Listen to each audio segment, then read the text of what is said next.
Hi mga kabakyard, isang mainit na umaga po sa ating lahat. So, kumusta po kayo? So, for today's video mga kabakyard, pag-usapan natin ang 12 common mistakes sa pagbibreed o pag-aalaga ng parakit budgerigar o yung tinatawag na parakit lovebird. So, bago tayo mag-start sa topic natin mga kabakyard, shout out ko muna ang isang subscriber natin. So, shout out sa iyo kabakyard, Jewel Padayaw. So, happy breeding po. Maraming salamat sa panonood.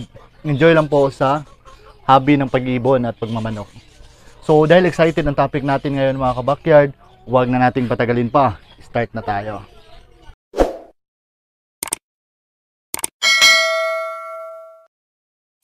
Hi mga kabakyard, welcome back again sa aking YouTube channel. So gusto ko lang batiin mga kabakyard ang mga bagong subscriber na nag-subscribe sa aking YouTube channel. So welcome po sa aking YouTube channel. So ngayon, pag-uusapan natin kung ano ba ang mga 12 common mistakes sa pag-aalaga o pagpapares ng mga parakit budgerigar when it comes to breeding. So napakagandang topic ito, lalong-lalo na sa mga nagsisimula pa lang sa pag-aalaga ng ibon o yung tinatawag nating mga newbies sa pag-iibon. So ang topic na ibahagi ko sa inyo ngayon is based sa aking experience dito sa aking mga alaga na inalagaan. So bakit ko ba ito isinishare sa inyo? So isinishare ko ito sa inyo para yung mga hindi magandang experience na aking naranasan, maiwasan ninyo. Dahil natuto na kayo sa aking mga mistakes, so hindi na kayo magkamali pag once nagalaga kayo ng parakit budgerigar. So dahil excited ang topic natin ngayon mga kabakyard, so umpisahan na natin. Ano nga ba ang mga common mistakes na ginagawa natin in parakits breeding? Meron akong 12 tips dito na napakaganda at pwede nyo mapagkukunan ng idea pag once pumasok kayo sa pagbibreed ng mga parakit budgerigar.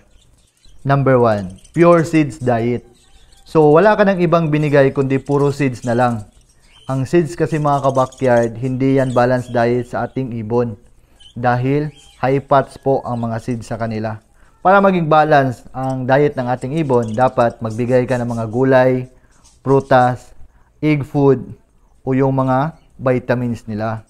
Para mayroon silang ibang mapagkukunan ng mga vitamina para pag once nagbi-breed na yung ibon mo, is successful ang breeding mo sa kanila. Number 2, small cage or sobrang liit ng kulungan. Para makapag-breed ang ating mga ibon, dapat good size ang paglagyan sa kanila.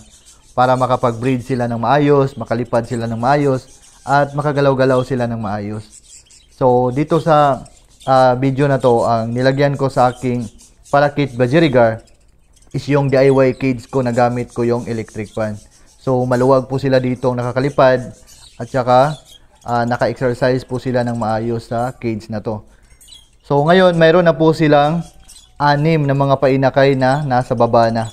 So baka by next day i-harvest ko na yon. Number 3, incorrect size of nest box or sobrang liit ng nest box. Ang ating mga ibon kung sobrang liit ng nest box ay hindi yan nagbi-breed. So, ang sukat ng nest box ko sa aking mga parakit budgerigar dito is nasa 6 by 6 by 9 inches front door. So, yan po yung ginagamit kong nest box sa aking mga alagang ibon na isinasalang for breeding sa aking munting ibunan. Number 4, not secure cage. Hindi secure ang kanilang kulungan, ibig sabihin walang lock ang pintuan sa cage mo. So, dapat maglagay ka na ng lock para secure ang ibon mo para hindi ka mapag-iwanan. And then, dapat i-check mo din ang bawat sulok ng kulungan mo kung mayroon bang siwang. So, kung mayroong siwang, dapat lagyan mo na ng mga ibang screen na pwede mong pang lagay doon para hindi makawala ang ibon mo, para hindi ka mapag-iwanan. Number 5, not secure area or hindi secure ang lugar ng mga kulungan.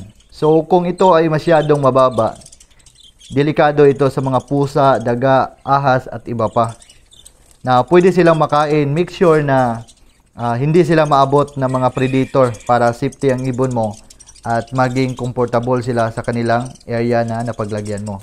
Number 6, sexually immature o yung nagsalang tayo ng mga batang parisan tapos masyadong mataas ang expectation mo na makapag-breed agad sila, makabigay agad sila ng itlog sa'yo and then makabigay ng mga inakay. So, maling-mali ka po dyan ka-backyard. Kapag ganyan ang expectation mo, masyado mo lang sinasayang ang panahon mo sa ibon mo.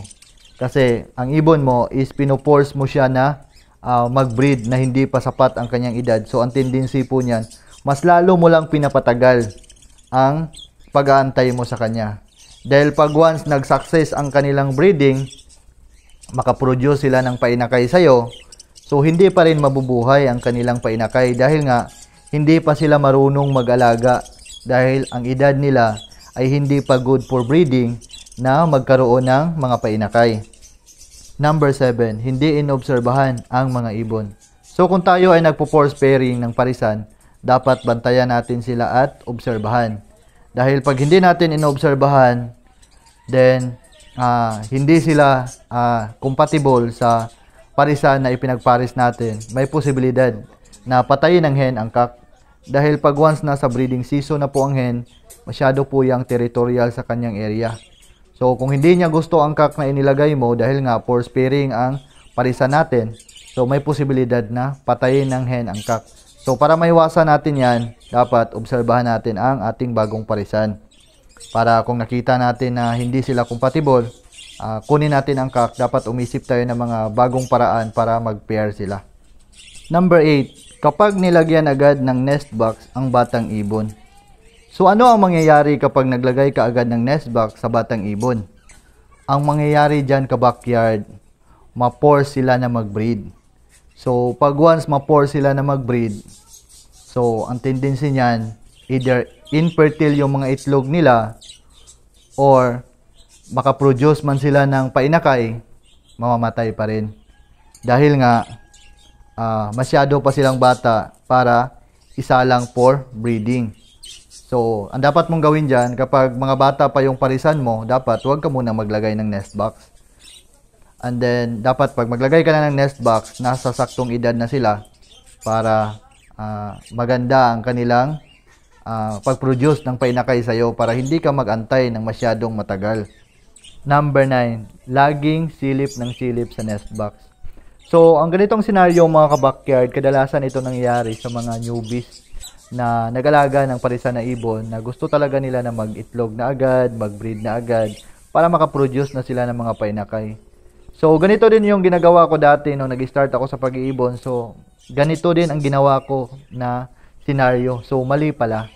Dapat, pag once may ibon tayo na nag-itlog o di kaya may painakay, hindi natin sila oras-oras na silipin.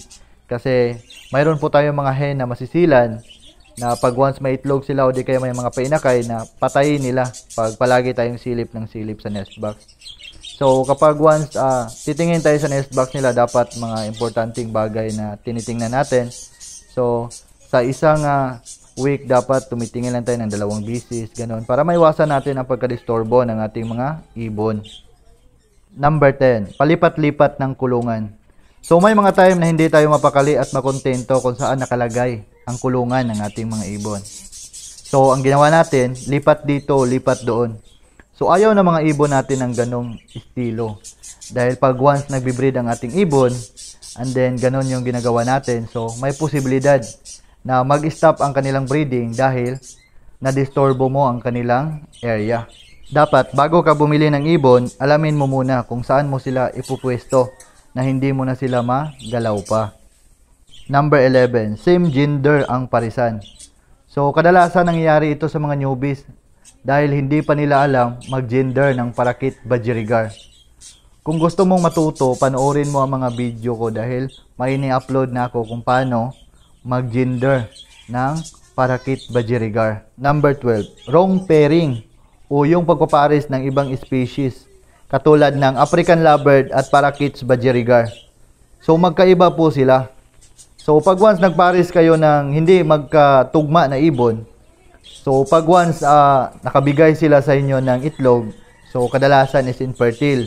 At kung makapagbigay naman sila ng fertile eggs at then mabuo yun, so may posibilidad po na mamatay yun dahil nga hindi sila magkatugma na ibon na ipinagpares natin. So dito na magtatapos ang vlog ko mga ka-backyard. I hope may natutunan kayo ngayon sa 12 common mistakes in parakits breeding.